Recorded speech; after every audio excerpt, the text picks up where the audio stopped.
Hey everyone, welcome back to another episode of Yu-Gi-Oh! Power of Chaos, Joey the Passion. As I always say, I appreciate you being here for the journey, and it has been a journey. So let's not waste any time, let's just jump right into a match duel, and we will see exactly what Mr. Wheeler has in store for us today.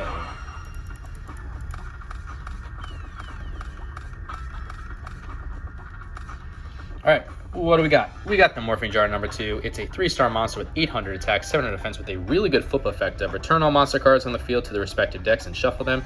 You and your opponent then pick up cards until you both have the same number of monster cards level 4 or lower that will return to each deck. Special summon the monsters on the field in face down defense position. Any other cards picked up are discarded to graveyard. This can single-handedly change the entire duel around. Very good defensive card. It resets the entire board. Tribute to the Doom, one of my personal all-time favorite cards. Did help me win a tournament once. Discard one card from your hand to the graveyard to destroy one monster card on the field regardless of position. We got the Diligent Duo, which is a really good spell card. Pay 1,000 life points, randomly select and discard one card from your opponent's hand. Your opponent then selects and discards another card from his or her hand. So paying 1,000 life points to get rid of 2 resources, always worth it, unless you don't have the life points, obviously. Torrential Tribute, really good trap card. You can activate this card when a monster is summoned, including flip summon and special summon, destroy all monsters on the field. Dark Zebra, 4-star monster with 1,800 attack, 400 defense. Bad effect though, if this is the only card in your control during your standby phase, it's automatically placed in defense position. You cannot change the position of this card during the same turn, but 1,800 attack is good. And we got the Gemini Elf, 4-star monster, 1,900 attack, 900 defense. Love when I have this card, hate when my opponent has it. It is the highest attacking monster that you can have that is non-tributed and does not come with a negative effect. So let's activate the Diligent Duo and get rid of those 2 resources. This should also give me information on what deck we're dealing with here. It looks like it is the Fiend deck. So we got rid of his Gross Ghost of Fled Dreams, or as I've mistakenly said multiple times throughout this series, Field Dreams. It is a 4-star monster with 1,300 attack, 1,800 defense. And we also got rid of his Skull Mariner, which is a 4-star monster with 1,600 attack and 900 defense. I will put the Torrential Tribute down, and I'm forced to play my Gemini Elf. Usually I like to keep the Gemini Elves for the next turn because I don't want to risk them, but if I put Dark Zebra on the field, it will go right into defense position. So we'll put the Gemini Elf, and we'll see exactly what he's able to do. I'll just go along and set this card here. Let me give you a little hint. You better be careful, because this card's a trap. So 2 cards face down and a monster in defense mode. We got the Time Seal, which is a trap card that your opponent skips the draw phase of his next turn. Let's throw that down. I'll summon my Dark Zebra now in attack mode. And I will use the Gemini Elf to attack and hopefully destroy whatever this is. It's a Witch of the Black Forest. Let's see what he brings back to his hand first. Earl of Demise, okay. So that's a 5-star monster with 2,000 attack, so it's a tributed monster. But Witch of the Black Forest, 4-star monster, 1,100 attack, 1,200 defense with an effect of when this card is sent from the field to the graveyard, move one monster with a defense of 1,500 or less from your deck to your hand. Your deck is unshuffled. So that is why he brought the Earl of Demise to his hand. We'll use the Dark Zebra to attack him directly. I mean, Earl of Demise is a really weak tribute monster. I'm sure he could have picked something better. I think this is the Dark Necrofear deck, if I'm not mistaken, so maybe that's kind of his purpose, trying to get that on the field. I activate my spell card. Okay, he's playing his own Diligent Duo, paying 1,000 life points. I can't really do anything to stop that, so I will lose Tribute to the Doom and Morphing Jar, number 2. That sucks, but he can't do anything, so I'm going to win. Definitely going to win. We got the Magical Cylinders. That's a really good trap card. Negate the attack of one of your opponent's monsters and inflict direct damage equal to the attacking monster's attack to your opponent's life points. Gonna activate the Time Seal. He's not gonna be able to draw this upcoming turn. We already know he has Earl of Demise in his hand and some other card that he can't play. So this is all free damage on his life points. And he's not gonna be able to play a monster to protect himself this upcoming turn. Unless one of these face down cards is just something he's holding on to, but I don't think the AI usually does that. It usually plays the cards pretty fast. So these must not be cards he can activate now. And yeah, that's down to 1,500 life points. And you can't draw this turn, so whatever you're dealing with is what you're dealing with. And that's an end. And again, unless you activate one of those cards, that's a win for us.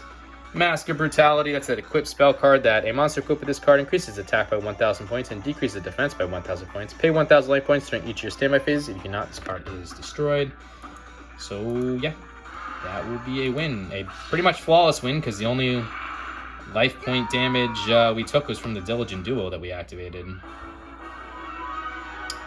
So that was a very weak showing from this deck for him, but I'm not sad about that. I'll take the win any which way we can get it. And let's go move on to game 2.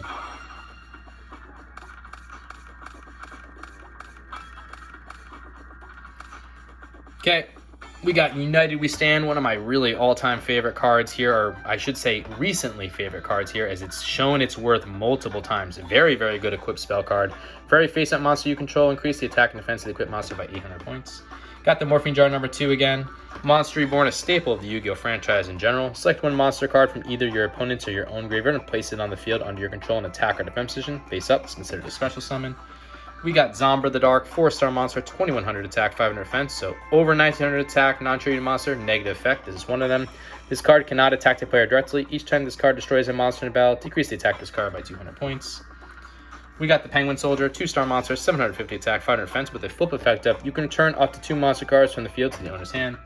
And we got the Prevent Rat, which is a 4-star monster with 500 attack and 2000 defense. So let's throw the Prevent Rat down. If he wants to do damage to himself, by all means he can.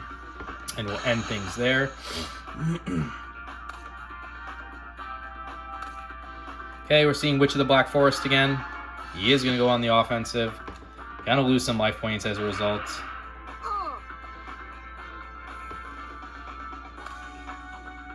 And 1 card face down as well.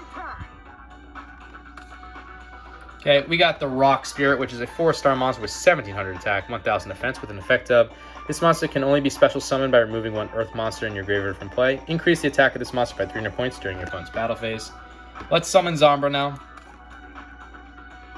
We'll use Zombra to attack the Witch of the Black Forest. I'm assuming he's going to take an Earl of Demise and put it in his hand, which honestly, like, if that's the best card you can put in your hand, that's just not worth it in my opinion. Yep, there it is. So, okay, fine. I mean, you got to figure out a way to get it on the field before I even have to worry about it. And it's a tribute monster, so Zombra goes down to 1900 attack because of its effect, but that's fine. Okay, Diligent Duo. I'm going to lose 2 resources here. Just not United We Stand. Okay, Morphing Jar number 2. That stinks, but it is what it is. And we'll get rid of the Penguin Soldier as well. That way I can special summon the Rock Spirit. Another card face down. Harpy's Feather Duster. Let's go for it, I guess. Yeah, let's go for it. Harpy's Feather Duster. Got rid of his own Mystical Space Typhoon. That's a counter magic card. Destroy 1 spell or trap card on the field. I'll special summon the Rock Spirit in attack mode by removing my Morphing Jar number 2 from play. A special summon? I will use Monster Reborn as well. And we will take his Witch of the Black Forest back and put it on our field in attack mode.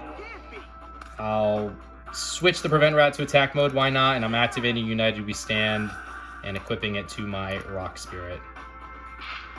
So that will bring us up to 4,900. Trying to go for the win this turn. We'll use Zombra the Dark to hopefully destroy whatever this is. That sucks. The one thing that could save him. Earthbound Spirit, 4-star monster, 500 attack, 2000 defense. So we will have to force ourselves to use the Rock Spirit to destroy this Earthbound Spirit.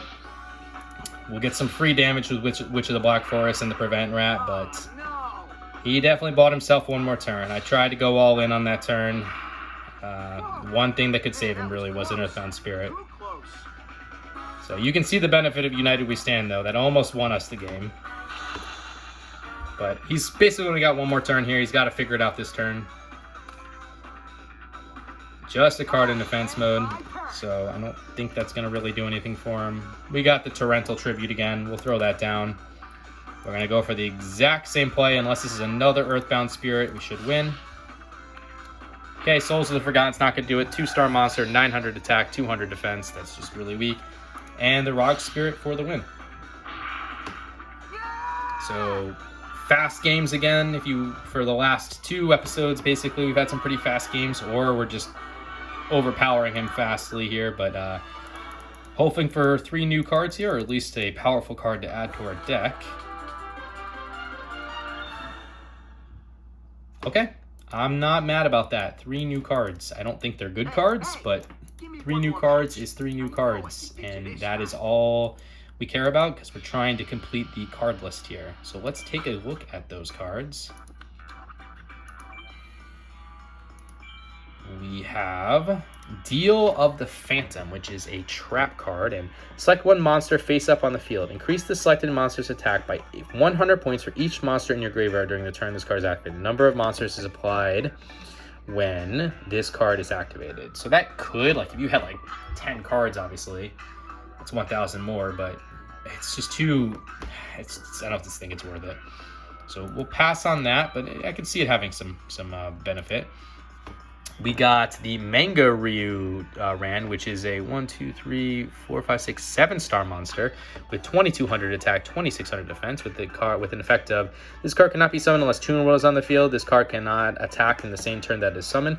Pay 500 life points each time this monster attacks. When Toon World is destroyed, this card is also destroyed. If your opponent doesn't control a Toon monster on the field, this card may inflict direct damage to your opponent's life points. If a Toon monster is on your opponent's side of the field, your attacks must target a Toon monster. So it's a Toon monster. We don't play Toons, but happy to see that we finally just got it for completion purposes. And our last new card